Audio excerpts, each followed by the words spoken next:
Bárbara Eitel Pastor, directora de Equidad de Género de la Universidad de la Frontera, periodista, magíster en Ciencias de la Comunicación. Trabajó durante 13 años en el Servicio Nacional de la Mujer y Equidad de Género de la Araucanía, los últimos años al mando del servicio público, donde le tocó liderar la instalación de las políticas gubernamentales de género, así como la aplicación de estas en los servicios públicos y la generación de alianzas y acuerdos para avanzar en una cultura de igualdad entre hombres y mujeres. Hoy en el café conversaremos sobre el nuevo rol de la mujer y por qué contar con una perspectiva de género nos sirve para vivir mejor. Aquí comienza el café.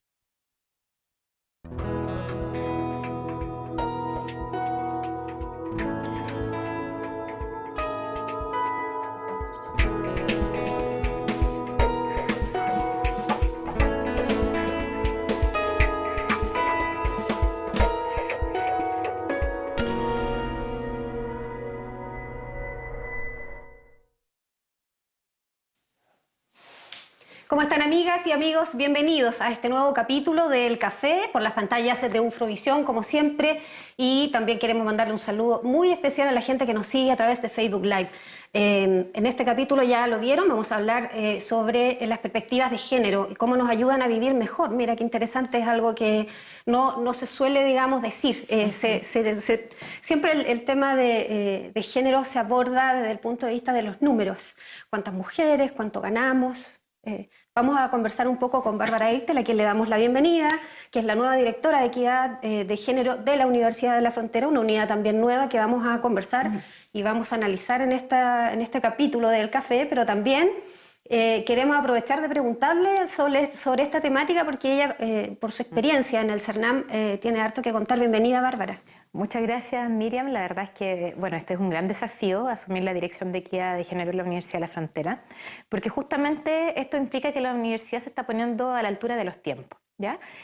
¿Por qué? Porque hoy en día las demandas de las mujeres o las diferentes brechas y desigualdades que se viven, es necesario abordarlas desde todos los espacios. Claro. ¿Ya? Para que justamente podamos avanzar en una sociedad más justa, más igualitaria, porque el talento de hombres y mujeres los necesitamos en todos los espacios. Sí. No solamente con esta carga, ¿verdad?, asociada a los roles de género que se han construido en nuestras culturas, ¿no?, diciendo que las mujeres sirven más para algunas cosas, o que las mujeres tienen que estar en la casa, o para los roles de cuidado, y los hombres para estar en los espacios de liderazgo o para las ciencias exactas, ¿verdad? Eso ya, hoy en día, la invitación a las sociedades es a eliminar esas brechas, esas miradas y invitar también a los estados, a las diferentes organizaciones y a los hombres y mujeres a que se puedan desarrollar en todos los ámbitos de la vida, porque así también vamos avanzando en un desarrollo que es el que necesitamos en nuestra sociedad.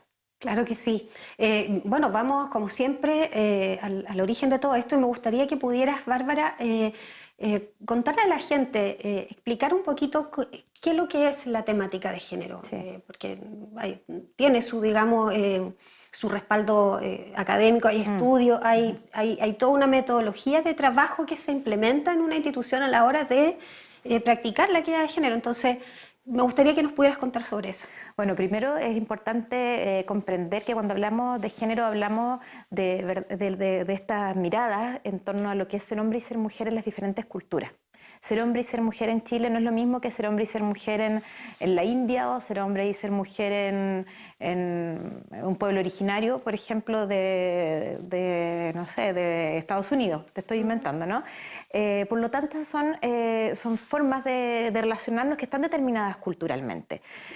Pero el problema de esas formas de relaciones es que también van quitando valor a lo que realizan las mujeres, a lo que han realizado las mujeres históricamente. Por lo tanto, eso no ha permitido que las mujeres se puedan desarrollar y las va relegando también a espacios de menor toma de decisiones, que reciban menos salario también por su trabajo o no reciban salario por sus trabajos, que hay algunas tareas que pueden hacer las mujeres y otras no.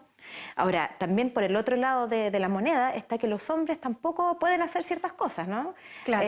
Y eso también es una carga importante que los hombres, una mochila que los hombres también llevan hoy en día, y que si bien se ha ido alivianando y los hombres también hoy día van participando más del trabajo del hogar, que es un trabajo que ha estado invisibilizado, también hoy en día los hombres quieren participar en otros espacios del conocimiento, del trabajo remunerado, que antes era más bien femenino, ¿ya? O considerado femenino. Entonces, la perspectiva de género nos invita a hacer esa mirada y también nos llama la atención o nos dice que observemos que las medidas que hacemos, las acciones que implementamos, tienen diferentes impactos en hombres y en mujeres. Por lo tanto, también tenemos que considerar ese impacto y ver cómo lo vamos aplicando de manera tal que el impacto, por cierto, sea positivo en la vida de hombres y en la vida de mujeres. Y hoy en día también en las personas de la diversidad sexual. También es importante, ¿no? Entonces, estos son desafíos grandes para las sociedades y en ese sentido que la universidad lo esté tomando es fundamental porque acá viven muchas personas su vida diaria, ¿no? Trabajadores, estudiantes, académicos, académicas, y el impacto que se genera en la cotidianidad de la universidad, pero también en lo que las personas pueden llevar hacia afuera. Yo creo que es fundamental y es el sello que deberíamos tener también como universidad. Antes que vayamos puntualmente al tema de cómo va a ser la unidad de género acá de la Universidad de la Frontera, me gustaría que pudieras conversarnos un poco respecto a esta temática de género hoy instalada, digamos, ya en una conversación común. Antes era más relegada, digamos, a grupos en particular que discutían respecto a la temática de género, pero hoy en día es una obligación en las instituciones públicas o es más un deber. A ver, bueno, desde el Estado de Chile, ya desde el retorno a la democracia, asume los compromisos internacionales de generar una institucionalidad que aborde las discriminaciones, las brechas y las desigualdades que viven las mujeres en los diferentes ámbitos de la vida. Esa era una demanda también de los grupos organizados de mujeres y de los movimientos que también han ido empujando, ¿no? Y han ido planteando cuáles son qué es lo que se necesita también para vivir una sociedad que respete los derechos y que se instalen también las conversaciones y la institucionalidad que pueda desarrollar eso. Entonces, así como se crea en el año 91 el Servicio Nacional de la Mujer. Y ahí también se empiezan a desarrollar legislaciones, programas, etcétera. Y también, por supuesto, insisto que el movimiento de las mujeres fue también aportando a esta... poniendo presión en el fondo. Y claro, y instalando los temas también, las demandas. Recordemos que en esa época no había una legislación en torno a la violencia intrafamiliar. No existía una ley de divorcio también que pudiera entregarle a las mujeres también garantías de cuando las relaciones de pareja, de matrimonio se terminaban y que pudieran tener garantizados ciertos derechos. Hombres y mujeres también, ¿no? Pero en ese sentido las que estaban con más desventaja eran las mujeres, y siguen siendo la mayoría de las veces. Entonces empieza también a transformarse la institucionalidad, la cultura, pero también, por cierto, que esto a veces no es tan rápido como quisiéramos las mujeres. Porque también si miramos hoy en día, por poner el caso de esta región, las mujeres en los espacios políticos tenemos una alcaldesa de 32 comunas, ¿verdad? Que es la alcaldesa de Vilcún. Parlamentarias recién ahora, y gracias a la reforma del sistema binominal, tenemos parlamentarias. Esta región no había tenido parlamentarias. Y senadora, además. Senadora también, exacto. Entonces, estar en los espacios de toma de decisiones. Y en los espacios de discusión política, eso es fundamental.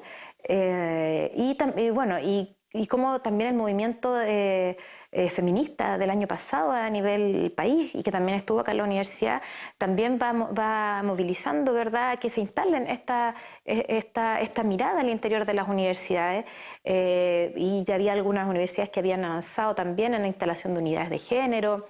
Esta universidad también hay destacadas académicas que han trabajado en la temática de género también hacia adentro de la investigación, pero también en vinculación con otros organismos e instituciones de nuestra región. Entonces yo creo que eso es lo que también tenemos que rescatar, la historia y la trayectoria que tiene esta universidad para construir también esta nueva mirada y esta cultura de la igualdad que el gobierno universitario quiere instalar también, que es fundamental hoy en día. Hoy en día una institución que quiera ser moderna, desarrollada, no puede obviar trabajar con perspectiva de género. Cuando señalabas tú todo lo que ha ido, digamos, con el retorno a la democracia principalmente, avanzando la temática de género, ¿cuáles crees tú que son las leyes o las más importantes o los hitos más importantes que han ido, digamos, generando un quiebre en la sociedad y principalmente para tener al menos una preocupación de que la cancha esté un poco más pareja. Sí, mira, yo creo que, bueno, lo primero es sacar la violencia de pareja del espacio privado y decir que es un problema de la sociedad, que es un problema que debe abordarse desde el espacio público, que tiene que haber legislación, pero que además tiene que haber espacios de prevención, de promoción y de atención a las mujeres que son víctimas de violencia. Yo creo que eso es fundamental, eso genera un quiebre, ¿no? Porque recordemos que en la época también de la dictadura las mujeres salían a la calle pidiendo democracia en el país y en la casa. Y eso es importante porque eso da cuenta de que las relaciones no eran igualitarias también en el hogar. O sea, había un problema político, ¿no? Había una dictadura, había vulneración de derechos, pero también en la casa había problemas. Las mujeres cuando se empiezan a reunir en los espacios de políticos se dan cuenta que tenían mayor carga de trabajo doméstico. Muchas vivían también violencia de pareja, etcétera. Entonces yo diría que el reconocimiento de la violencia de género o de pareja en ese momento es fundamental. ¿Ya? También lo que planteaba la existencia de una ley de divorcio, muy importante también. Después la tipificación del delito de femicidio. ¿Por qué no habían penas más graves cuando una pareja o expareja, un marido o exmarido asesinaba a su cónyuge? ¿Ya? Porque además también pensemos en esa situación, o sea, cuando tienes una relación de pareja donde ha habido afecto, donde han habido hijos, por ejemplo, convivencia, etcétera, ¿cómo no va a tener también una penalidad más alta, ¿no? Y eso se logra también después de harto tiempo. El año 2010 se tipifica el delito del femicidio. También ya la ley del año 94-95 de violencia intrafamiliar se modifica el 2005, el 2010 la tipificación de femicidio. También muy importante, bueno, la creación del Ministerio de la Mujer y la Equidad de Género, claro, porque además también eleva el rango del Servicio Nacional de la Mujer a un estatus, ¿verdad?, donde estructural dentro del gobierno, donde se interlocuta con los otros ministerios de igual a igual. Porque cuando llega un servicio, a conversar con un ministerio no es lo mismo que cuando llega un ministerio a otro ministerio. Entonces la idea también de ese ministerio, que también le habían comenzado el servicio, es que instalar esta mirada en todos los ministerios, de manera mucho más fuerte, más potente, con un consejo de ministros también, que es fundamental, para justamente ir permeando las diferentes áreas del país de esta mirada de género. También importante la ley de interrupción del embarazo en 3 causales. Fundamental también, y una demanda que las mujeres chilenas habían instalado desde hacía mucho tiempo, ¿no? Porque justamente son situaciones tan difíciles si pensamos en un embarazo por producto de una violación, si hay este riesgo de vida de la madre, ¿ya? O un embarazo, una inviabilidad fetal letal. Son situaciones muy complejas y son como un piso mínimo, ¿no? Para poder además entregar a las mujeres las herramientas para que puedan decidir. No es ni siquiera una obligación, es la decisión de si es que interrumpen el embarazo o no lo interrumpen. Entonces es también entregarnos a las mujeres las posibilidades de decidir. Y yo creo que eso es fundamental, es reconocer que las mujeres somos, y eso debe reconocerlo la sociedad en su totalidad, ¿no? Mujeres que tenemos el poder de tomar nuestras propias decisiones sobre nuestro cuerpo. Hoy, a propósito de eso, hoy en día se está hablando mucho, por ejemplo, a propósito, digamos, de la interrupción del embarazo. Quiero plantear este tema en realidad porque se está hablando mucho de que los hombres también debieran cuidarse, digamos, para no salir por el mundo a embarazar mujeres. No sé si por el mundo, pero en realidad un hombre puede tener muchos más hijos que una mujer. Por lo tanto, la carga, digamos, de tener que interrumpir un embarazo o de tener que criar los hijos está siempre radicado en la mujer. ¿Crees tú que debiera también existir, así como se le entregan anticonceptivos a las mujeres, una vasectomía para los hombres, por ejemplo? Hay muchos hombres que no quieren tener hijos. Sí, mira, yo creo que justamente de eso hablamos cuando hablamos también de perspectiva de género, ¿no? Que los hombres también puedan tomar sus propias decisiones respecto a sus derechos sexuales y reproductivos. O sea, aquí no estamos hablando de que justamente la decisión de tener o no tener hijos, en este caso, o de cómo cuidar el tener hijos, sea solamente la mujer, sino que el hombre también puede decir si toma algún método o tiene algún método anticonceptivo también, ¿no? porque es fundamental, y no solamente métodos anticonceptivos, sino que métodos de autocuidado de la transmisión de enfermedades sexuales, que es tan complejo, como hemos visto cómo ha ido aumentando también el VIH nuevamente. Entonces es fundamental, porque eso tiene que ver también con cómo compartimos las responsabilidades en torno a muchas cosas.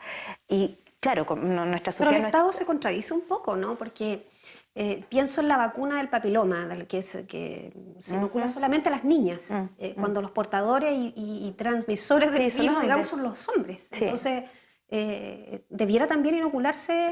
Bueno, ¿Qué pasó con la mirada de género ahí? Yo creo que sería interesante para que pudieran invitar a algún investigador o investigadora en los ámbitos de cómo poder también prevenir en los hombres la transmisión. Lo desconozco si existe. Yo sé que hasta ahora el tema es con las mujeres, porque efectivamente tiene que ver con cómo lo detiene. El criterio a lo es mejor que la mujer se enferma, pero exacto, quien transmite el virus... Exacto, porque justamente también con la perspectiva de género, justamente estamos abordando a la mujer, ¿no? Que es el sujeto de contagio. Pero también sería, si lo pensamos también en términos de impacto en la salud pública, sería mejor con los hombres. Sería un tema interesante de conversar también cómo se está abordando desde los diferentes espacios de las ciencias también, justamente para que podamos abordar estos otros temas también con los hombres. Porque generalmente es reproducción, planificación familiar, las mujeres. Claro.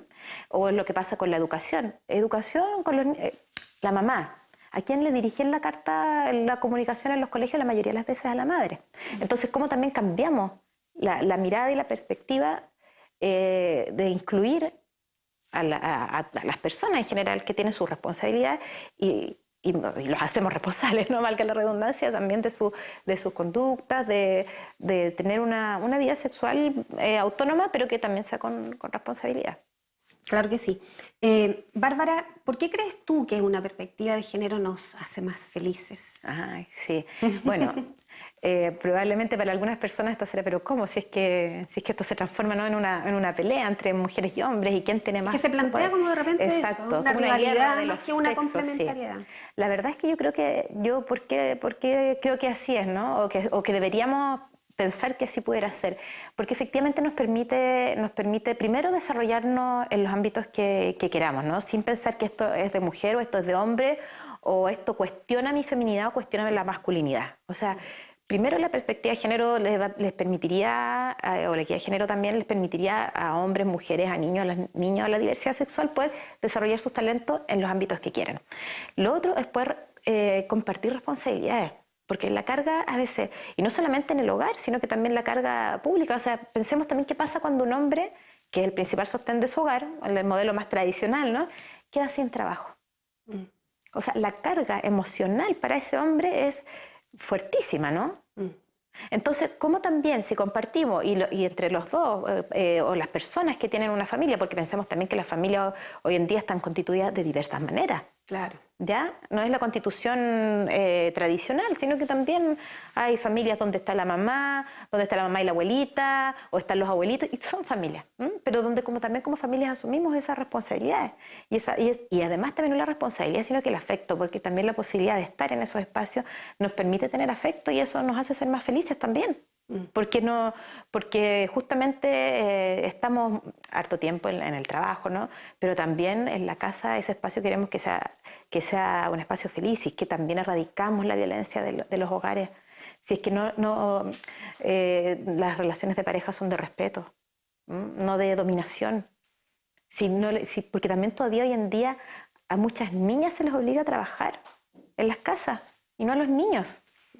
Entonces, imagínate lo injusto que es. A lo mejor uno dice, tú tienes hija igual que yo, ¿no? Si es que tiene uno la posibilidad de decir, ¿por qué mi hija va a tener que hacer esto de otra manera? Hemos luchado tanto, ¿no?, para esto, y estas conquistas, y las mujeres nos han entregado a nosotros también esta aposta de trabajo, de esfuerzo. Entonces, hay que hacerlo, porque justamente así vamos a permitir que estas niñas y también estos niños sean más felices, porque van a desarrollarse, van a poder vivir en mayor igualdad, dialogar, o sea, poder dialogar respecto a lo que queremos ser, a lo que somos, a los talentos. Para mí el tema del desarrollo de los talentos, fíjate que es tan fuerte, ¿no? O sea, Piensa, no sé, mi generación, ¿no? Las niñas no jugábamos fútbol.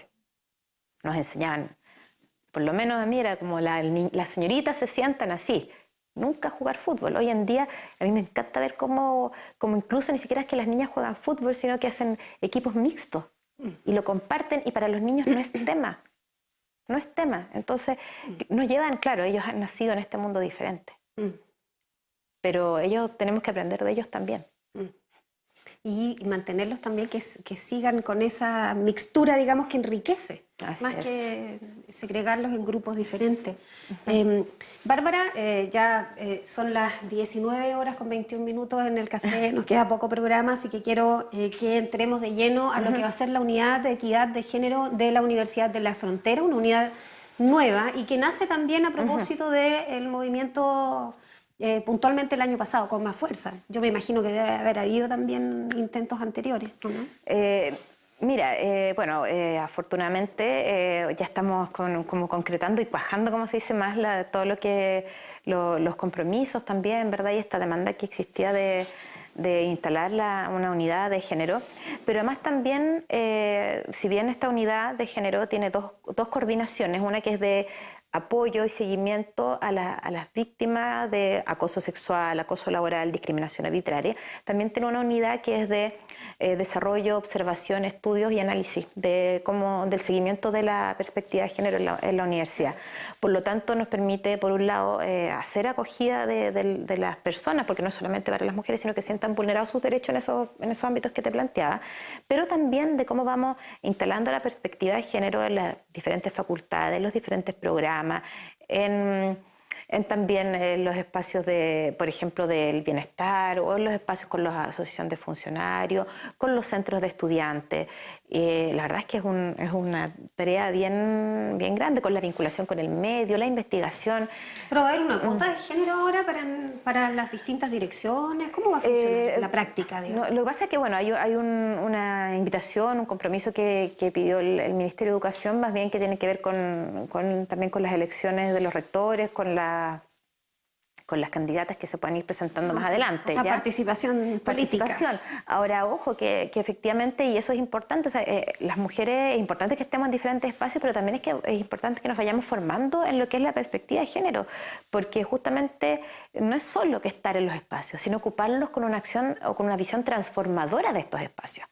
Transformadora en términos de igualdad, en términos de respeto, de la no violencia, etc. Entonces, el desafío que tenemos las mujeres también es de prepararnos para estar en esos espacios, de prepararnos también con esta mirada que nos permita decir, ok, aquí tenemos esta posibilidad de instalarnos en este espacio de toma de decisiones en la universidad. ¿Cómo yo voy a transformar las relaciones que existen o voy a aportar a eso para que las mujeres puedan estar tranquilas, contentas, sin acoso, etcétera? Los hombres puedan también vivir, por ejemplo, acceder a su postnatal parental. O sea, el postnatal parental es un derecho también que tienen los hombres hoy en día y no se lo toman mayormente, no está muy instalado. ¿Por qué? Porque eso corresponde a las mujeres. Entonces, en la medida en que también lo vayamos instalando, nos permite transformarnos. Y yo creo que eso es fundamental también porque, claro, la paridad es un paso, pero no es el único. No es el único. O sea, la perspectiva transformadora yo creo que es tan o más importante que la paridad. ¿Y cómo han tomado, digamos, en las distintas facultades tu llegada? Porque tu llegada también significa la instalación de una mirada nueva de hacer universidad, en el fondo. Sí, bueno, hasta ahora han sido 2 semanas bastante intensas, de muchas conversaciones, de mucho plantear lo que yo te decía, que esto no se trata de venir a imponer ni generar una guerra, ¿verdad? Claro. Sino que más bien decir, aquí tenemos una necesidad, tenemos una posibilidad, una oportunidad de que esta universidad sea una universidad todavía más innovadora, que todavía pueda decir aquí las mujeres y los hombres vivimos tranquilos, sin maltrato, sin acoso, pero además también estamos instalando esta perspectiva desde las diferentes facultades, vicerrectoría, y además también lo que yo aspiraría, ¿no?, a que tuviéramos como un sello, que las personas que estudian acá y que salen después, que son profesionales, que efectivamente lleven esta perspectiva de género a sus espacios laborales y que sean también agentes transformadores de esos espacios. Porque tenemos una tremenda oportunidad de aportar al cambio cultural a través de la universidad, del trabajo que hace la universidad. Y yo creo que eso es maravilloso. Es maravilloso porque nos va a permitir ser una región mejor. O sea, una región que va a estar entregando no solamente profesionales buenos en sus áreas, sino que también profesionales íntegros. Y yo creo que eso es fundamental hoy en día. Hoy en día no personas que manejan solamente una parcela de su conocimiento, sino que también van a poder efectivamente reconocer que en la equidad de género podemos también generar nuevas formas de trabajo, nuevas relaciones, innovación también. ¿Te fijas? Y yo creo que ese es un desafío y lo tenemos que construir entre todos y todas. ¿Va a incluir formación para los estudiantes también? La idea es que, bueno, estamos ya en conversaciones con la Vicerrectoría Pregrado para poder ir instalando transversalmente y paulatinamente la perspectiva de género, también como vamos a ir trabajando con los docentes y académicos para que también tengan los conocimientos, porque esto es bastante nuevo, ¿no? Tiene muchas, ¿cómo se dice?, desafíos desde los diferentes espacios del conocimiento. Entonces, es algo que nos permite hoy en día soñar la sociedad que queremos, la universidad que queremos y hacerlo entre todas y todos aquí, con nuestra universidad, con nuestra gente y de alguna manera demostrarle a la sociedad que sí se puede establecer una cultura de la igualdad y que la Universidad de la Frontera la tenga pronto. Quiero que abordemos un concepto que tú has señalado, el de la igualdad. Cuando tú te refieres a la igualdad, ¿te refieres a la igualdad en condiciones laborales o a la igualdad de trato, digamos, porque el hombre y la mujer son iguales? ¿Por qué te pregunto eso? Sí. Porque en lo personal creo que hombres y mujeres somos totalmente distintos, somos más complementarios, digamos, que iguales. Por lo tanto, también por nuestras responsabilidades de la maternidad, no que estén solamente radicadas en uno, pero uno da el pecho, digamos, no el hombre. O sea, hay cosas que ellos pueden hacer y que definitivamente no, y cosas que nosotros también no podemos hacer definitivamente por un tema de quizás fuerza física. Esa es la pregunta. Bueno, a ver, hoy en día como también mirar que el mundo solamente de mujeres y hombres también está siendo cuestionado desde diferentes espacios académicos y también desde los movimientos. O sea, esa concepción binaria, ¿verdad?, está siendo cuestionada. Ahora bien, claro, una cosa es ser iguales biológicamente y eso no es posible. Y también, claro, lo que yo te decía, o sea, las personas de la disidencia sexual tampoco, y también están reafirmando sus propias identidades, y eso es parte de lo que ocurre hoy en día y ocurre también en la universidad. Ahora, lo que sí tenemos que tener súper claro es que las personas tenemos derechos y esos derechos tienen que ser respetados para todas y para todos. Y para todes, en el caso también de la disidencia sexual. Y lo importante es que justamente esos derechos, ese respeto a los derechos se instale aquí en la universidad. O sea, que no por ser hombre, por ser mujer o ser de la disidencia sexual, tengas un trato o tengas otro, dependiendo de lo que seas. Okay. Entonces, ese trato tiene que ser respetuoso, ¿verdad? Respetuoso primero de tu condición de ser humano, de tu diferencia, de tu trabajo además, porque claro, todos aportan aquí desde diferentes espacios a construir esta comunidad. Entonces, ¿cómo también valoramos ese trabajo? Y lo valoramos en tanto que son personas que lo realizan y lo realizan con compromiso y esperan en este espacio ser reconocidos también y reconocidas, y los estudiantes también. O sea, los estudiantes están aquí una determinada cantidad de años, que a veces no es mucho, ¿no? O sea, generalmente serán ¿cuántos? 5 años, 6 años. Y es la posibilidad también de que ellos acá y ellas acá puedan conocer sus derechos, hacerlos valer también, porque de lo que aprendan aquí también va a ser las personas que sean afuera. Y no solamente como profesionales, insisto, sino que también las personas que sean en el amplio sentido de la palabra. Líderes, lideresas, personas de su familia también, ¿no? El ámbito que quieran, pero que en ese espacio donde estén, que sean personas que sean respetuosas de los derechos humanos y respetuosas de la diferencia. Yo creo que eso es fundamental. De la unidad de equidad de género acá de la universidad, ¿va a haber protocolos igual cuando exista violencia, acoso sexual? Que es como, digamos, en los trabajos lo que más se da en el fondo. Sí, bueno, hay un protocolo que es el protocolo de actuación frente a los casos, ¿ya? Y ese protocolo está, claro, identifica, ¿verdad?, lo que es el acoso sexual, acoso laboral, discriminación arbitraria, da los pasos a seguir, y nosotros una de las tareas que tenemos en el corto plazo, dentro de la instalación de la dirección, que además también es que llegue además el equipo que va a tener la coordinación de la unidad de acogida, apoyo y seguimiento de los casos, es difundir este protocolo, hacer el apoyo de las personas que lo soliciten, pero también yo creo que es fundamental hacer la prevención, la sensibilización y la promoción. ¿Ya? Porque si bien y es fundamental apoyar a las personas, también tenemos que ir sensibilizando para que no ocurran esas situaciones. ¿Cómo en las el caso prevenimos? hipotético de que ocurran, ¿la unidad se va a involucrar también, digamos, La como unidad, mediador? O a lo mejor legalmente, ¿cuál va a ser el alcance? Claro, lo que pasa es que si se hace una denuncia dentro de algo que no sea, de una falta que no sea constitutiva de delito, se solicita sumario administrativo. Okay. ¿Ya? Eso es. Ahora, bien, si son constitutivos de delito, ya estamos hablando de abuso sexual, etcétera, eso pasa a los tribunales. Entonces ahí también es importante poder definir, y por eso también dentro de esa coordinación va a haber una triada: abogada o abogado, trabajador social y psicólogo. Entonces, ¿y por qué además? Porque es importante justamente tener claridad respecto a qué corresponde a los alcances que tiene la ley.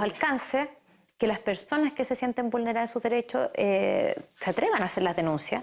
No toda la gente se atreve a hacer las denuncias, ¿ya? Y que además también el psicólogo o psicóloga que va a trabajar ahí pueda también ir apoyando a la persona que están haciendo la denuncia, para que también esté, digamos, primero el proceso de reparatorio, apoyar en ese proceso, pero también para que vayamos conteniendo en todo el proceso, que a veces no son en los tiempos que uno espera. Claro. Porque además también hay que pensar que tiene que haber un debido proceso, ya que hay que recoger pruebas, entrevistar a las personas. Entonces eso también tiene sus tiempos para poder lograr resultados también que sean los esperados. Entonces, bueno, es harto el trabajo, y la invitación es a cualquier persona de la comunidad universitaria que pueda acercarse a la dirección. Todavía no estamos en nuestro lugar definitivo, pero por mientras me han acogido muy bien en la Vicerrectoría de Administración y Finanzas, así que ahí estoy por mientras.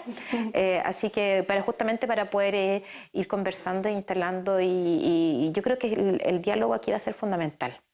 Y poder abrir espacios también de conversación y de conocimiento para que podamos vivir mejor en la universidad. Claro que sí, vivir mejor en la universidad, muy lindo concepto. Y ya se nos fue el tiempo en el café. Solo para despedirse, Bárbara, la cámara es tuya.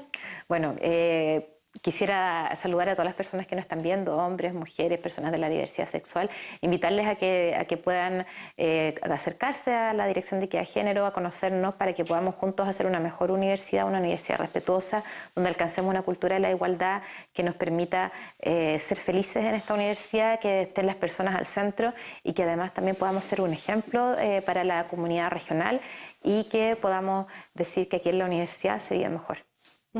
Un gran desafío ha planteado Bárbara Eiter, nuestra invitada del café, en el capítulo de hoy. Muchas gracias, como siempre, por acompañarnos en este capítulo a través de Ufrovisión, el canal de la Universidad de la Frontera, y también a través de Facebook Live.